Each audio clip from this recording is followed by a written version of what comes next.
भगवते वासुदेवाय।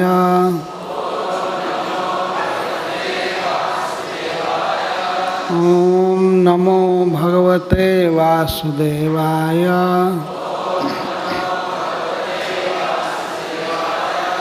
ओम नमो भगवते वासुदेवाय।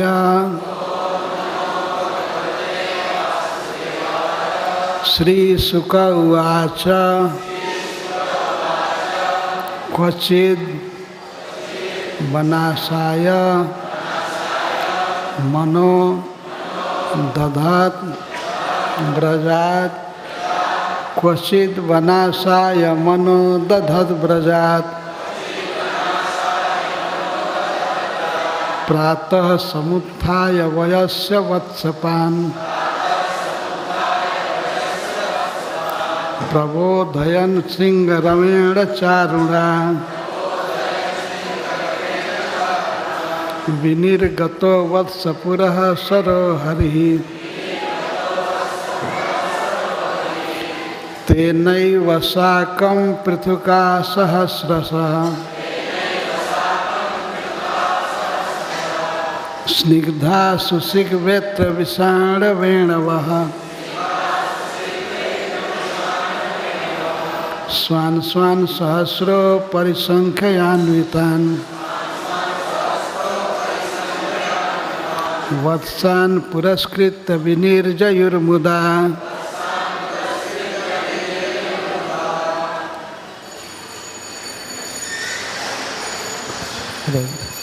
श्री शुक उवाच क्वचिद् वनाशाय मनो दधत् व्रजात्। प्रातः समुत्थाय वयस्य वत्सपान् प्रबोधय सिंहरवेण चारुणा। विनिर्गतो वत्सपुरः सरोहरिः।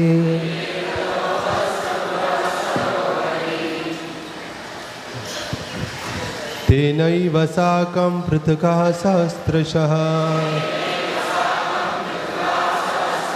स्निग्धः सुशिग्वेत्र विषाणवेणवः। स्वान् स्वान् सहस्रो परिसंख्यान्वितान्। वत्सान् पुरस्कृत्य विनिर्ययुर्मुदा।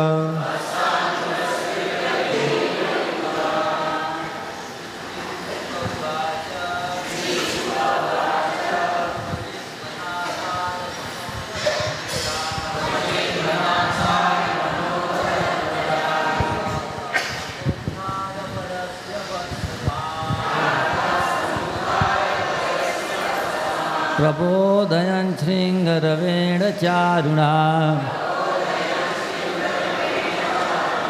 विनिर्गतो वत्सपुरः सरोहरिः। तेनैव साकं पृथुका सहस्रशः।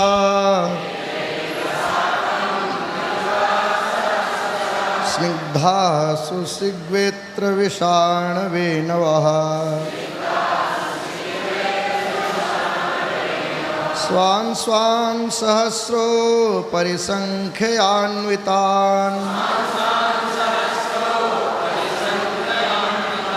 वत्सान् पुरस्कृत्य विनिर्ययुर्मुदा।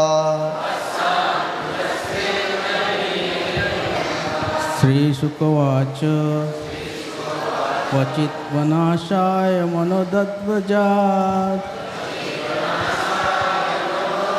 प्रातः समुत्थाय वयस्य वत्सपान् प्रबोधयश्च रणवेन चारुणा। विनिर्गतो वत्सपुरः सरोहरिः।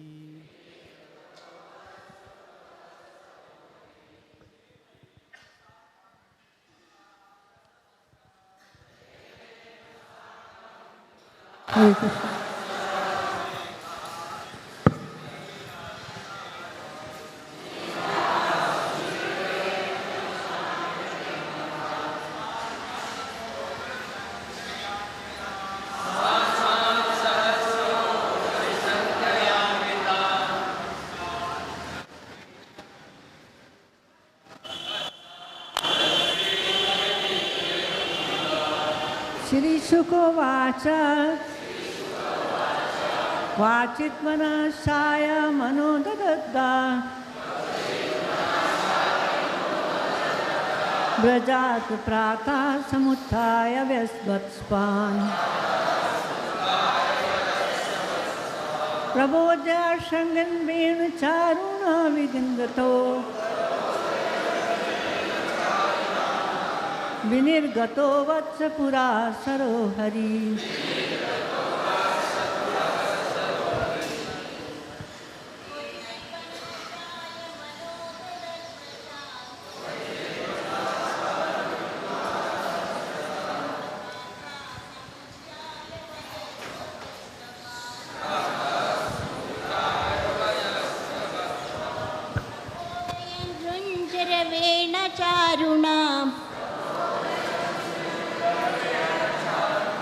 विनिर्गतो वत्सपुरा सरो हरि। तेनैव साकं पृथुका सहस्रशः स्निग्धा सुशिग्वेत्र विषाणवेणवा स्वान् स्वान् सहस्रो परिसङ्ख्यान्वितान्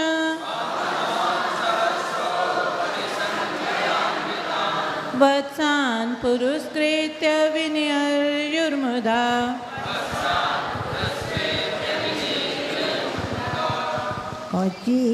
क्वचिद्वनासाय मनो ददत्व्रजात्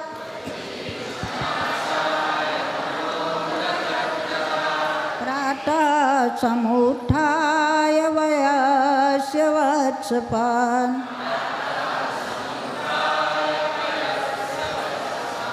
प्रबोधयन् शृङ्गरवेण चारुणा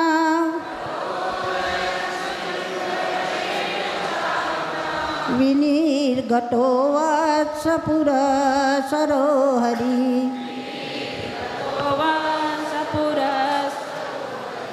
तेनैव साकं पृथुकः सहस्रशः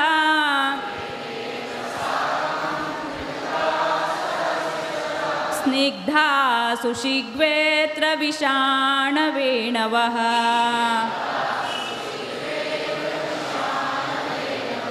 स्वान् स्वान् सहस्रो परिसङ्ख्ययान्वितान्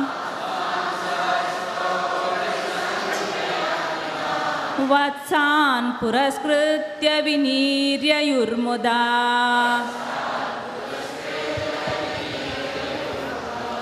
क्वचिद्वन सुक्षिशुकवाच क्वचिद्वनासाय मनोदगत्व्रजात् प्रातः समुत्थाय वशस्वत्सपान् प्रबोधजन्क्रवेण चारुणा विनिर्गतो वत्सपुरा सरो हरि।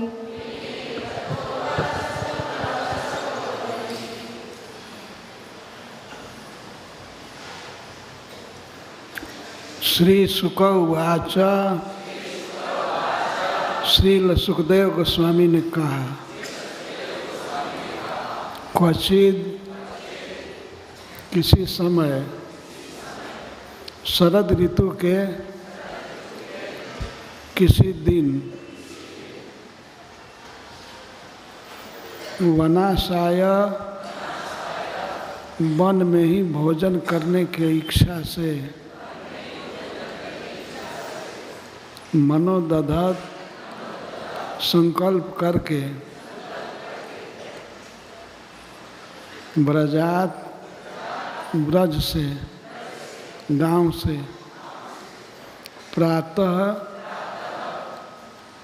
प्रातः समुत्थाय सम्यक उत्थाय उठकर मुख प्रक्षालन किए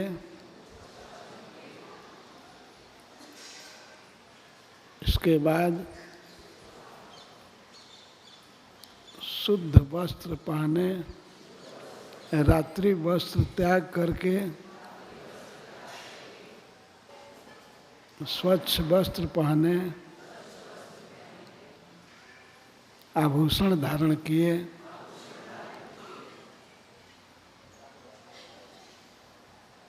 इसके बाद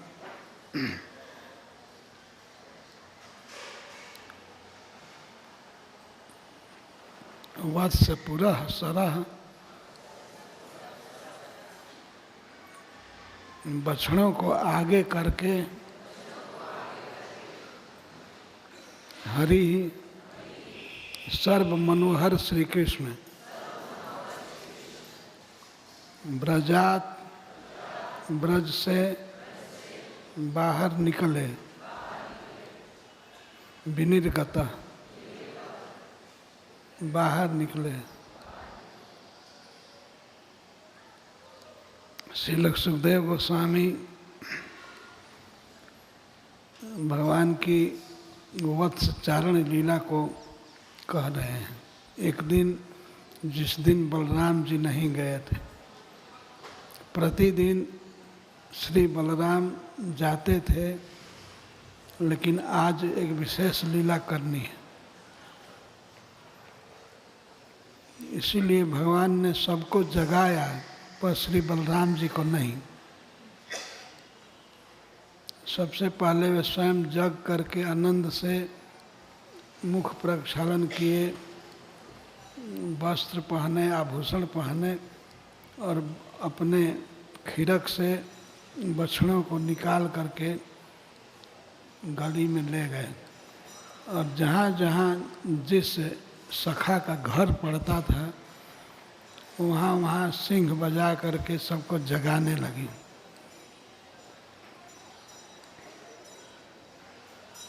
श्रृंग रवेण, सिंह बजा बजा करके जगाने लगे। श्रील प्रभुपाद जी कहते हैं बिगुल बजा करके जगाने लगे, उसको बिगुल कहते हैं। नाम ले ले करके जगा रहे थे, उनके दरवाजे पर पहुंच करके, हे श्रीदाम, हे सुबल इत्यादि कह करके बड़े सुंदर स्वर में जगा रहे थे। चारुड़ा सिंह रमेण, सिंह से आवाज़ निकल रही थी। उस आवाज़ को सुखदेव गोस्वामी कहते हैं चारुड़ा। बहुत सुंदर शब्द है। किस लिए बजा रहे थे? प्रबोधयन, प्रबोधित करते हुए, जगाते हुए। वत्सपान, वयस्य वत्सपान, अपने समकालीन समवयस्क सखाओं को जगा रहे थे। सभी सखा लगभग 5 वर्ष के थे, 5-6 वर्ष। ये कौमारी लीला है। 1 से 5 वर्ष तक की अवस्था को कुमारावस्था कहते हैं, और 5 से 10 वर्ष की अवस्था को पौगंड अवस्था कहते हैं, और 10 से 15, 16 ये किशोर अवस्था कही जाती। तो भगवान किस कुमार अवस्था में हैं, ये ज़्यादा कलाकारी मत करो, ठीक से एक बार फिट करके और रहने दो। ये हमेशा शिकायत मिलती है कि वृंदावन में ज़्यादा कारीगरी करते हैं लोग, हमेशा डिस्टर्ब होता है।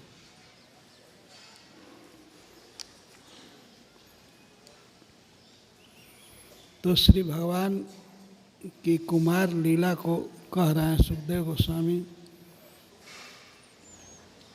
तो सबसे पहले कहते हैं क्वचित। क्वचित का अर्थ श्रील सनातन गोस्वामी पाद जी कहते हैं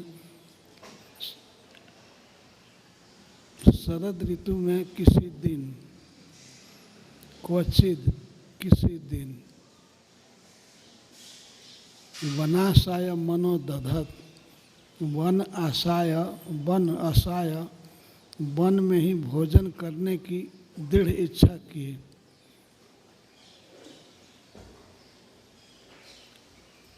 पूर्व दिन शाम को ही भगवान अपने सखाओं से कह दिए कि कल हम लोग सवेरे चलेंगे वन में और अपने साथ भोजन की सामग्री ले लेंगे, वन में ही खाएंगे,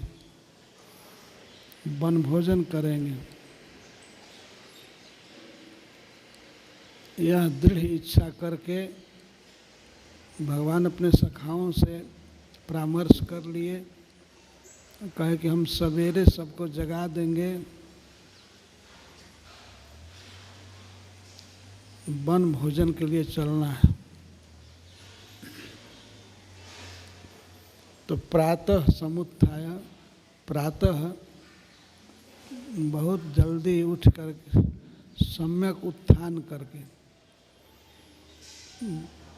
बहुत सुंदर निद्रा लिए भगवान सुखपूर्वक सोए और जगे, बहुत आनंद से, आनंद में सोए थे और आनंद से जगे। समुत्थाय,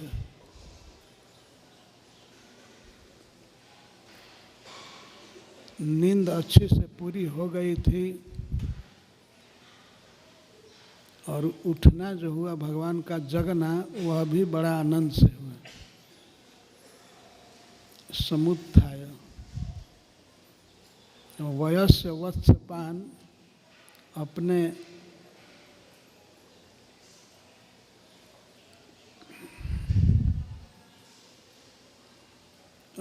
साथियों को, अपने सखाओं को जो भगवान की ही उम्र के थे, वयस्य भगवान के समान आयु के थे, सभी लगभग 5 वर्ष के थे।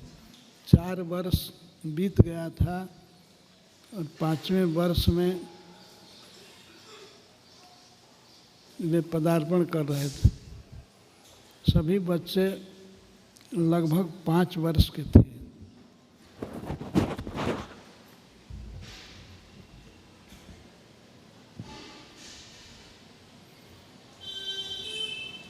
इन छोटे छोटे बच्चों को भगवान जगा रहे थे, उनके घर के पास जा जाकर गली में सींग फूंकते थे नाम ले करके।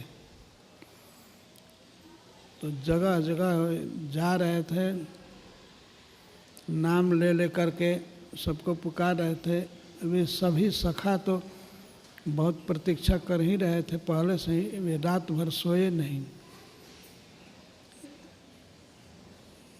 या यह अर्थ है कि ठीक से सोए, आनंद से सोए, बच्चे सोए थे और जगे तो आवाज़ सुन कर के ही जग गए,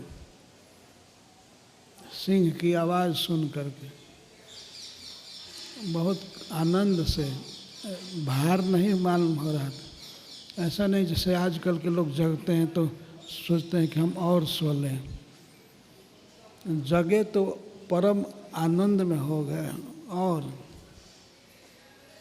अपने अपने बछड़ों को ले करके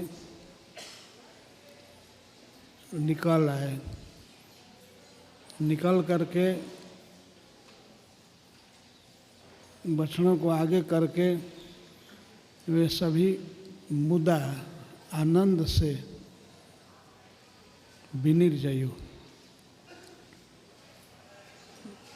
निकल गए।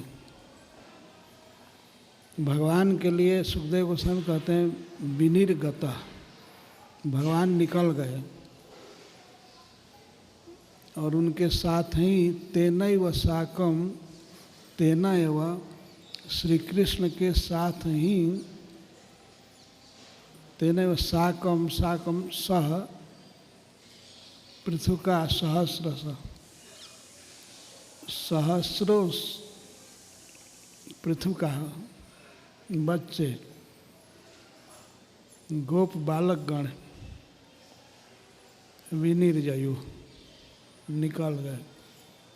वत्सान पुरस्कृत, बछड़ों को आगे करके, भगवान भी बछड़ों को आगे किए थे। वत्स पुरः सरः हरि, हरि कैसे हैं? वत्स पुरः सरः, वत्सा पुरः सरः जस्य, जिन भगवान के आगे बछड़े चल रहे थे, बहुत सुंदर स्वस्थ बछड़े थे, उनको निकाल करके सभी बालकगण आए और कृष्ण के बछड़ों के साथ अपने बछड़ों को मिला दिए।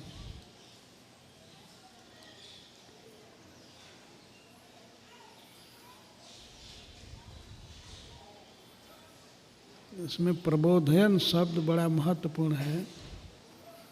श्री भगवान अपने सखाओं को जगा रहे हैं। भोर में सिंह की ध्वनि करके, सिंह बजा बजा करके जगा रहे, प्रबोधयन। श्रृंग रवेण चारुण है, चारु श्रृंग ध्वनि से।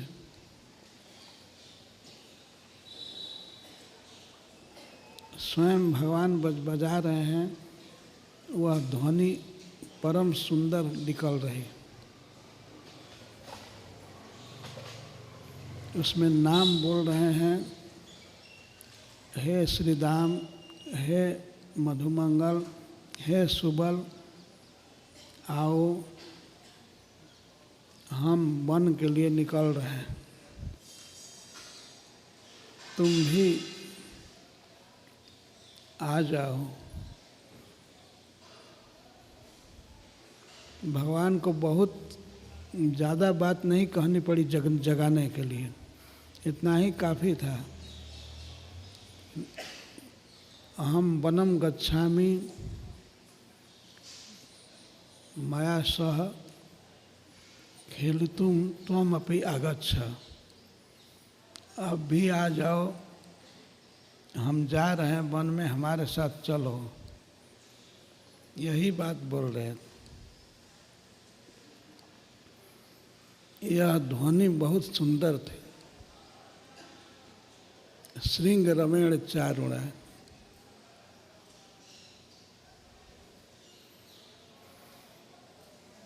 वत्स पुरः सरो हरि, हरि ही वत्स पुरः सरः, वत्सा पुरः सरः जस्य, बछड़े जिनके आगे चल रहे थे। ऐसे सर्व मनोहर, अपनी सुंदरता से, अपनी मधुर वाणी से, अपने रूप से जो गोपों को और बछड़ों को रमा रहे थे, बहुत रमणीय हैं, सबके मन को हर रहे थे। इसलिए सुखदेव गोस्वामी कहते हैं हरि, सर्व मनोहर हरि, सबके मन को खींच रहे थे, बड़े सुंदर लग रहे थे, आवाज़ सुंदर लग रही थी। श्री भगवान परम सुख से सोए रात को और सुखपूर्वक जग गए, तो उनके सखा भी सुख निद्रा लेकर के और सुख में जग गए, श्री कृष्ण के साथ वन में जाने के लिए।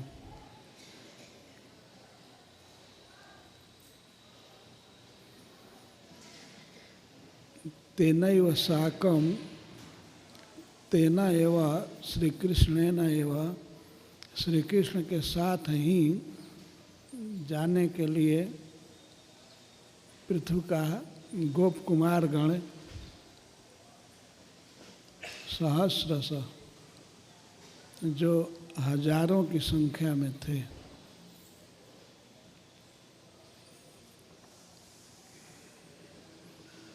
और स्निग्धा, परस्पर अनुराग युक्त थे। ब्रज के सभी बच्चे एक दूसरे से बहुत अनुराग रखते हैं, स्निग्ध हैं।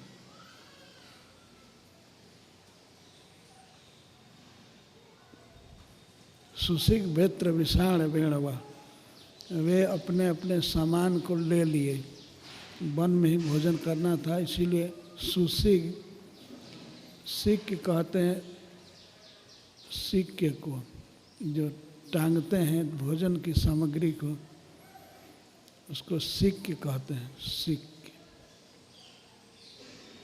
तो वे बहुत सुंदर सुंदर सिक्के लिए, उसमें भोजन की सामग्री रखे, उनकी माताओं ने सजा करके दिया। सुसिग में क्या सामान थे, जैसे सजाव दही या और भी मिष्ठान पकवान जो भी उनके घर बना था, सब लिए। सुसिग बेत्र विषाण वेणव, बेंत भी लिए, छोटी छोटी छड़ी, जो केवल बछड़ों को केवल छूने के लिए, कभी उनको दिखाने के लिए, धमकाने के लिए। कभी पीटते नहीं थे ब्रज के सखा गोवत्सों को, केवल उनको कभी छू लेते थे। बहुत कोमल बेंत था और उस कोमल बेंत से कोमल स्पर्श करते थे। श्री कृष्ण साथ रहते थे। जो सब सीख लिए थे, सीख के बेत्र विषाण सिंह और बेणु बांसुरी, ये सब सामान ले लिए। ये सामान ही बहुत सुंदर लगते थे, इसीलिए सुखदेव गोस्वामी कहते हैं सु माने सुष्टु सिंह, सुष्टु सीख के सब में सुष्टु लगेगा, बहुत सुंदर। उनके हाथ में जो बेत्र था, छड़ी थी, वो भी बहुत सुंदर, बांसुरी बहुत सुंदर।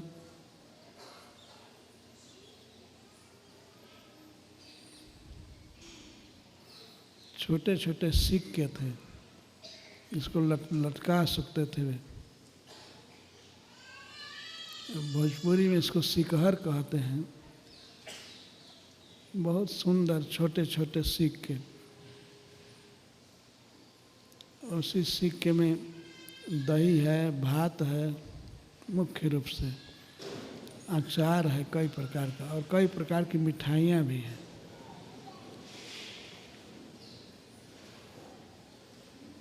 सभी बच्चों ने अपने अपने घर से ले लिया है, अपना व्यक्तिगत सामान और भोजन की सामग्री भी।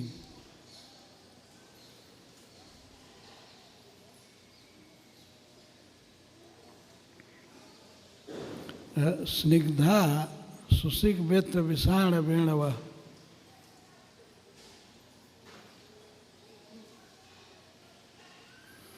स्वान स्वान सहस्रों परिसंख्यान्वितान, बच्चे हजारों थे और अपने अपने बछड़ों को ले लिए।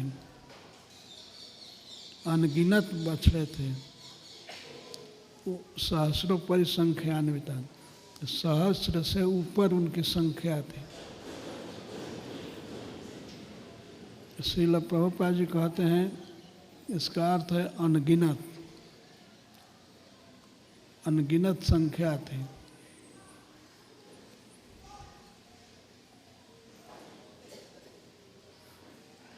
बछड़ों की, उनको आगे करके सभी बच्चे निकल आए श्री कृष्ण के श्रृंग ध्वनि को सुनकर।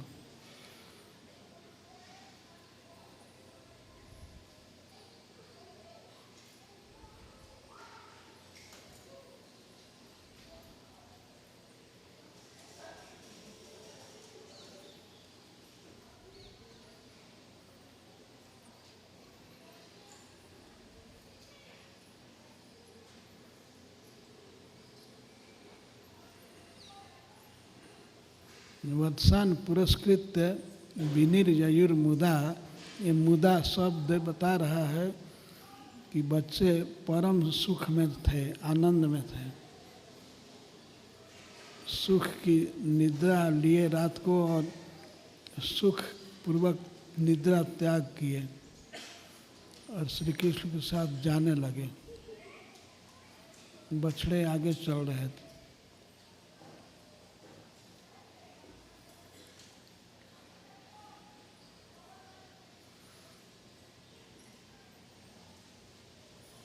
श्री कृष्ण कैसे जगे और जग करके अपने बछड़ों को घर से बाहर किए और अपने सखाओं के द्वार द्वार पर जा करके उनका नाम लेकर के पुकार रहे, जगा रहे। और वन प्रारंभ हो जाता था घर के पास ही, वन बहुत दूर नहीं था और बछड़े चल रहे थे और गांव के पास ही समीप के वन में।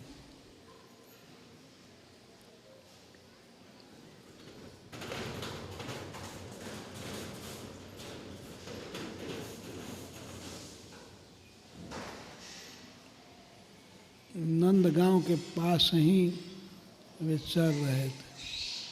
इधर ज़्यादा से ज़्यादा दूरी बढ़ती थी बछड़ों की तो गोवर्धन तक, चूँकि वे बच्चे थे छोटे छोटे, वो बहुत ज़्यादा बिहड़ वन में नहीं जा सकते थे। सुकोमल तृण क्षेत्र में अपने बछड़ों को चराते थे।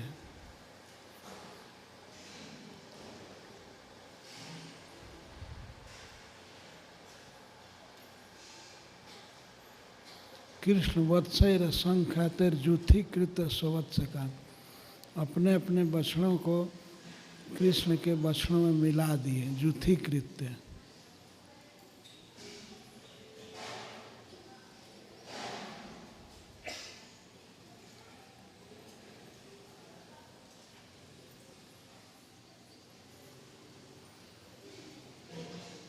सुखदेव गोस्वामी कहते हैं कृष्ण वत्सैर असंख्यातै, कृष्ण के बछड़े असंख्य थे। उन असंख्य बछड़ों में जहाँ तहाँ अलग अलग घरों से सखागण भी अपने बछड़ों को मिला दिए। कृष्ण वत्सैर असंख्यातैर जुथीकृत्य स्वत्सकान चारयंतो अर्धलीला विजरहुष तत्र तत्र, चराते हुए गए। ब्रज के पास ही चरागाह चालू हो जाता था, सब जगह केवल घास ही घास और पेड़ पौधे थे। बहुत सुंदर ब्रज क्षेत्र है। तो चार अंत बछड़ों को चराते हुए और अर्भ लीला भी, बाल लीलाओं के द्वारा विजहु तत्र तत्र, जहाँ तहाँ सब जगह विजरहु, विहार करने लगे। विहार करने लगे बच्चे कृष्ण के साथ। बिहार में सुखदेव गोस्वामी सबसे पहले बताते हैं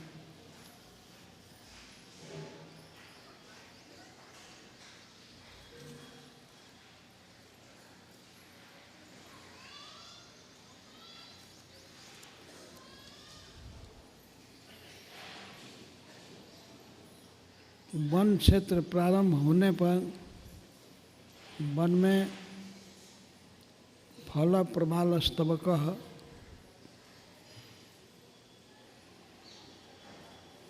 बच्चे सब श्री कृष्ण का श्रृंगार करने लगे, अपना अपना श्रृंगार भी और भगवान कृष्ण का श्रृंगार। अच्छा अच्छा फल देख करके छोटे छोटे वे श्री कृष्ण को सजाने लगे। फलों से, प्रवाल से और सुंदर नवीन पत्तों से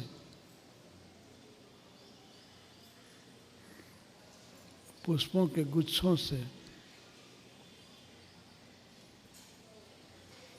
पिंच पंखों से मयूर पंखों से धातु भी और श्री गोवर्धन जी के धातु राग से पहाड़ी लाल रंग की भूमि मिलती थी तो उस धातु से श्रृंगार करने लगे। यद्यपि उनकी माताओं ने उनका श्रृंगार कर दिया था। कांच गुंजा मणि स्वर्ण भूषिता अप्यभूषण, उन बच्चों का श्रृंगार माताओं ने किया था। कांच से और मणि हीरे से सोना चांदी से बहुत सजाया था बच्चों को। भूषिता अपि अभूषण, वे अलंकृत थे, सजे हुए थे, लेकिन वन में आने पर वे अपने को वन के उत्पादनों से सजाने लगे।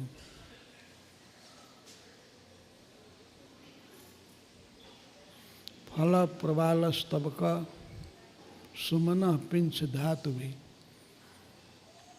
विविध फूलों से फलों से नवीन पत्तों से मयूर पंखों से धातु भी और गैरिक मिट्टी आदि से अपने को सजाने लगे। होता है जिनका श्रृंगार हीरे से हुआ है फिर भी वे बच्चे मिट्टी से अपना श्रृंगार कर रहे हैं। श्री कृष्ण को भी वह सिंह लगाते हैं, यह कह करके कि ये श्रृंगार अच्छा नहीं है। मिट्टी से उनके चेहरे पर पोतते हैं, चित्र बनाते हैं।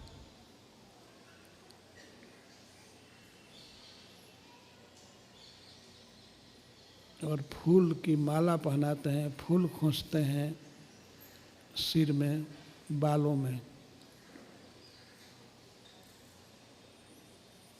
नया नया पत्ता बहुत सुंदर होता है, इसको प्रवाल कहते हैं। ये सब श्रृंगार के साधन हैं ब्रजवासी बालकों के और श्री कृष्ण के। तो सुंदर सुंदर पत्ते, कोमल कोमल पत्ते देख करके इसको तोड़ तोड़ करके दिखाते हैं, कृष्ण को कहते हैं ये बहुत सुंदर है, इससे श्रृंगार करो।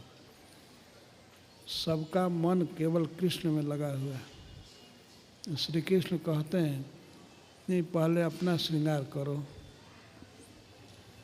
तो उसको वही फल या फूल ले करके भगवान सजाते हैं अपने सखाओं को, और वे परस्पर गोवर्धन जी की मिट्टी ले करके उनके गाल पर चित्र बनाते हैं। सखा कृष्ण पर श्रृंगार करते हैं और श्री कृष्ण सखाओं का श्रृंगार कर। सबसे पहला विहार यही हुआ, पहले श्रृंगार करना। ब्रज का श्रृंगार अलग है, मतलब गांव का श्रृंगार अलग है और वन का श्रृंगार अलग है।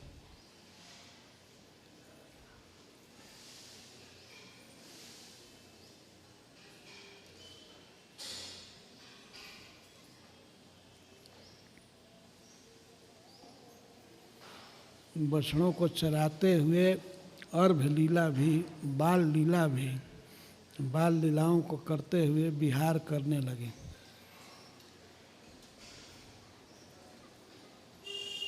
बच्चे स्वाभाविक जो काम करते हैं वही कर रहे हैं।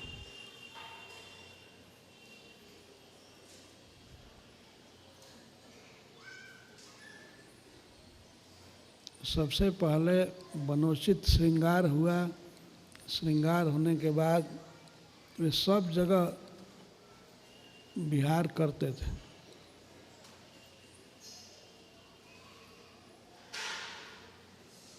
एक ही श्लोक में सुखदेव गोस्वामी कहते हैं, चारयंतुर्भ लीला भी, बछड़ों को चराते हुए और भी लीलाओं के साथ, बाल लीलाओं के साथ, विजरहुस तत्र तत्र।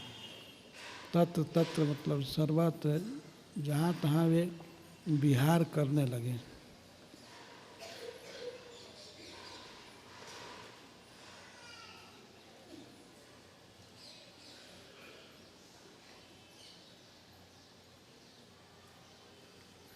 मुसलंतोन्नन्य सिक्या दिन, छोटे छोटे बच्चे एक दूसरे के सिक्के आदि को चुरा लेते हैं। मुसलंत, किसी का कोई सामान चुरा लेता है, बेड़ू या सिक्के, खास करके जो भोजन रखने के लिए सिक्के है उसको चुरा लेते हैं। मुसलन तो अन्योन्यम, एक दूसरे का। कभी कोई बच्चा कृष्ण का चुरा लेता है तो श्री कृष्ण उसको खोजते हैं, कौन लिया है। वो खोजते खोजते पहुंच जाते हैं उस स्थान पर, तो वे सखा वहाँ से उस सामान को धीरे धीरे दूसरी जगह कर देते हैं, फेंक देते हैं। वहाँ वाले, वहाँ कृष्ण के पहुँचते पहुँचते वो सखा फिर दूसरी जगह कर देते हैं। और जब श्री कृष्ण या कोई सखा रोने जो जैसा मुंह कर देता है, हमारा सामान कौन लिया है, हमारी माँ ने हमको बड़े प्रेम से दिया था, ये लगता था कि ये नहीं मिलेगा। कभी बांसुरी चोरी चली जाती थी, कभी बेंत, कभी सीख के आदि, तब वे दे देते थे।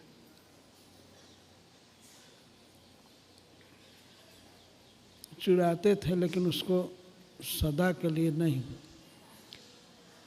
ऐसे केवल लीला कर रहे थे। ये भी विहार है।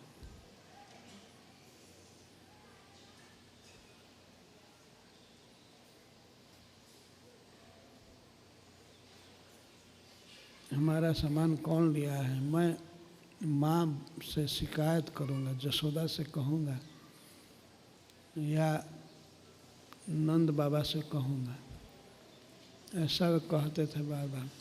हमारा सामान दे दो, यहाँ सामान आया था, यहीं मुझे पता चला, पर वहाँ तो था नहीं, वो फेंक देते थे दूसरी जगह। वहाँ पहुँचते थे तब तीसरी जगह। तो ये चाहते थे कृष्ण रोने का नाटक करें, रोते वास्तव में नहीं थे, लेकिन रोने जैसा मुख कर देते थे, तब देते थे। अनन्यम, प्रायः ये लीला करते ही रहते थे। कभी किसी का सामान बेंत चुरा लिए, कभी सिंह चुरा लिए, और भोज्य पदार्थ चुरा लिए, खाने का सामान। कोई खाता नहीं था, केवल चुराते थे, ऐसे ये लीला करने को परस्पर।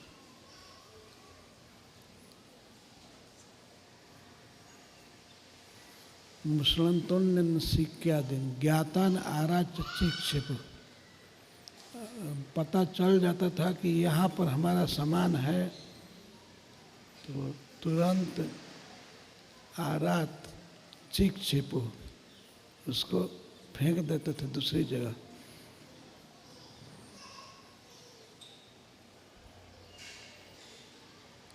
बछड़े भी चलते थे, अरे बाल लीलाएं भी चलती रहती थी।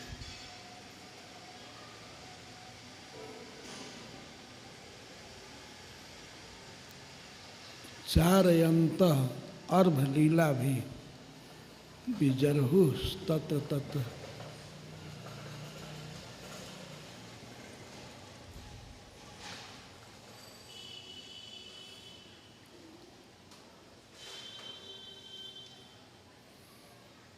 एक प्रश्न होता है कि इतने हजारों सखा चल रहे हैं और अपने ही घर में सोए हुए श्री बलराम जी को भगवान ने क्यों नहीं जगाया?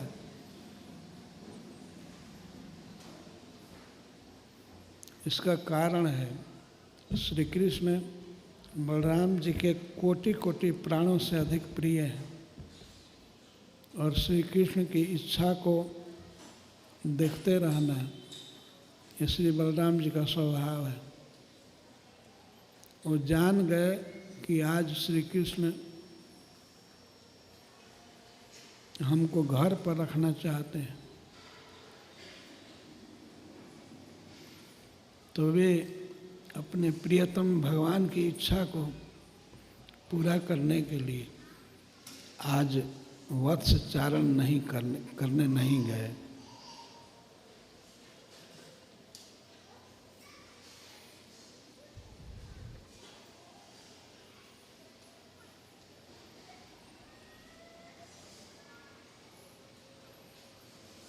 तो श्री भगवान बलराम जी को क्यों नहीं ले गए, उसका कारण था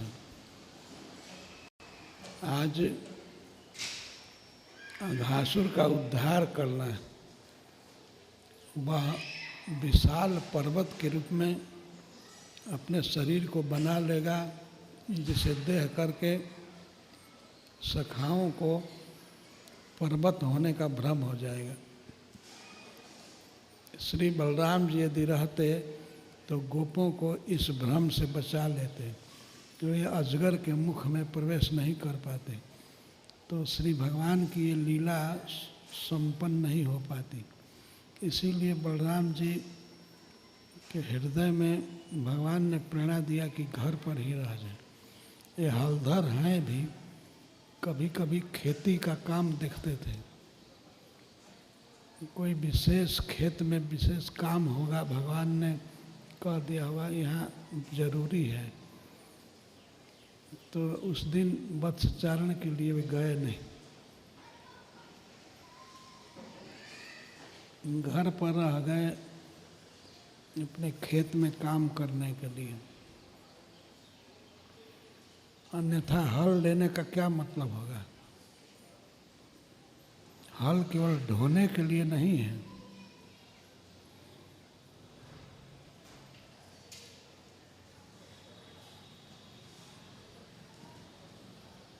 श्रील प्रभुपाद जी भी कहते हैं कि भगवान गोचारण करते थे और बलराम जी खेती का काम करते थे मुख्य रूप से। तो ये अघासुर मोक्ष की लीला संपन्न हो, सभी सखा अघासुर के उदर में समाएंगे, उसको सच्चा पर्वत की गुफा समझ करके, इसके लिए भगवान ने बलराम जी को यहाँ रोक दिया। बलराम जी यदि रहते तो सखाओं को इस भ्रम में नहीं पड़ने देते, रोक लेते। वे अघासुर के उदर में प्रवेश नहीं कर पाते।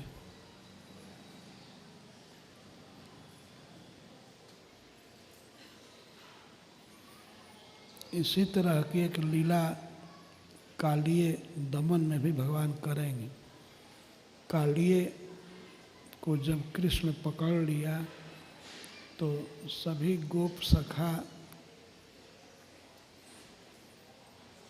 यहाँ तक कि नंद महाराज और अन्य गोप लोग जमुना में कूदना चाहते थे कृष्ण को छुड़ाने के लिए, सांप से छुड़ाने के लिए,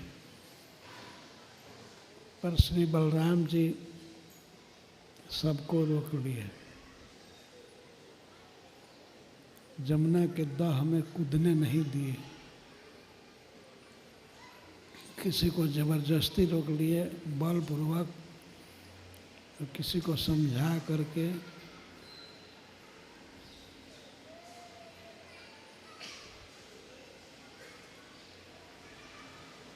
तो यह लीला इसके पहले हुई थी।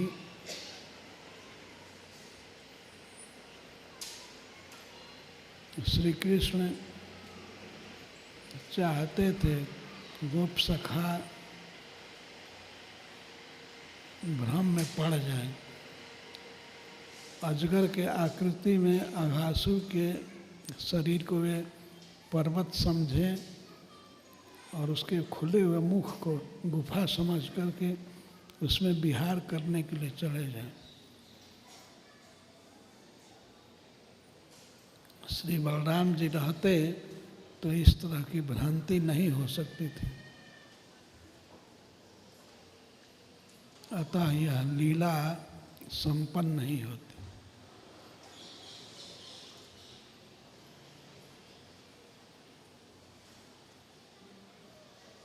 इसी कारण से श्री बलराम नहीं गए उस दिन। क्वचित प्रतिदिन जाते थे, भगवान के साथ ही वत्सचारण करते थे, लेकिन उस दिन नहीं गए। यह भी भगवान की एक लीला शक्ति की विशेषता है। लीला शक्ति अघट घटना पटी ऐसी है, तो कुछ भी कर सकते हैं। भगवान भी अपनी लीला शक्ति से भ्रम में पड़ जाते हैं।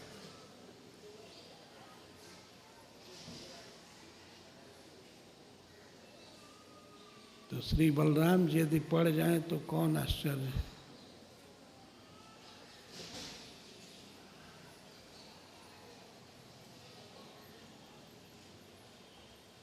ब्रह्म विमोहन लीला में बात आई है, 1 वर्ष तक बछड़े और गोप कुमार ब्रह्मा जी के व्यामोह में पड़े रहे। ब्रह्मा जी उनको छिपा करके रखे। तब स्वयं भगवान कृष्ण ही बछड़ा बन करके और गोप कुमार बन करके ब्रज में प्रवेश किए।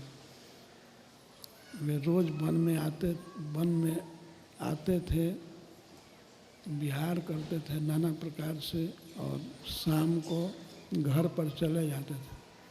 उनकी माताओं को ये कभी भी एहसास नहीं हुआ कि हमारे बच्चे नहीं। सारी वस्तुएं और गोप सखागण, बछड़े, सब ज्यों के त्यों आ जाते थे। श्री कृष्ण स्वयं अपने को विस्तारित कर लिए, गोप कुमारों के रूप में, बछड़ों के रूप में, और साल भर लीला करते रहे। जब साल पूरा होने में केवल 5-6 दिन की कमी रह गई, तब श्री बलराम जी जाने कि श्री कृष्ण की कोई विशेष शक्ति है। ऐसी घटना घटी कि बच्चे बछड़ों को लेकर के गोवर्धन जी के घाटी में आ गए थे,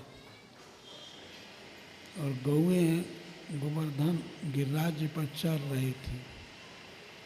तो उन बछड़ों को देख करके गौओं के मन में इतना अनुराग उमड़ा कि वे गोपों के बार बार रोकने के बाद भी गौएं पर्वत से नीचे छलांग मारते हुए आ गई।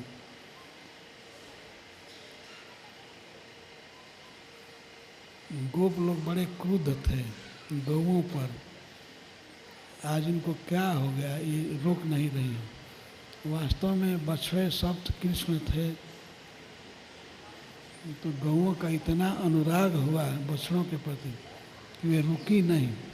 बहुत दुर्गम मार्ग से दौड़ रही थी, बड़े बड़े पत्थर पड़ रहे थे और नीचे जाना था, पर वे बहुत छलांग मारते हुए कूद रही थी।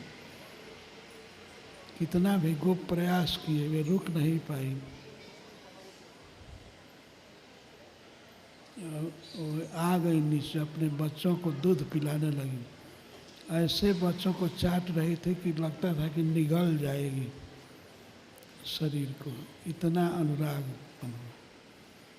और जो गौओं को रोक रहे थे बड़े क्रोध में थे, बच्चों पर भी क्रोध था कि ये लोग यहाँ क्यों गौएं लाए, बछड़े लाए।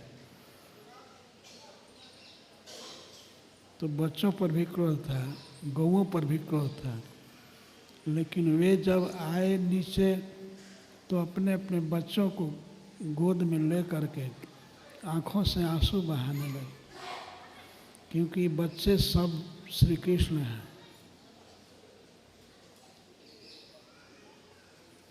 तो इस अनुराग को देख करके श्री बलराम जी सोचने लगे ये किसकी माया है।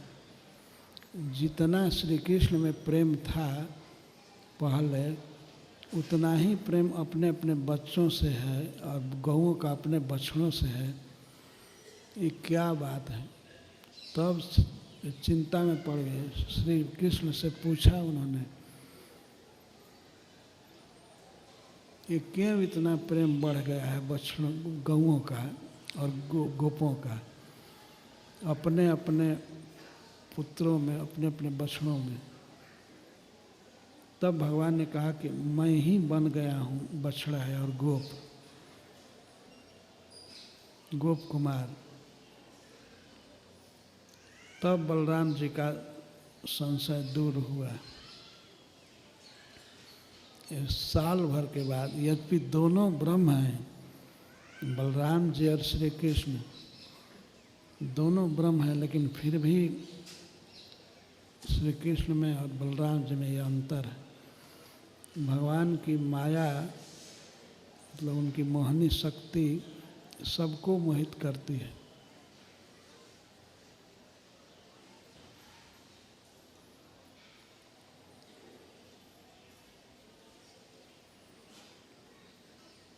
तो हम कल वर्णन करेंगे बिहार का, किस तरह से बच्चे विहार कर रहे हैं वृंदावन में।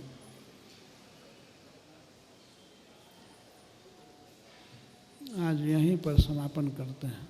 जय श्रील प्रभुपाद।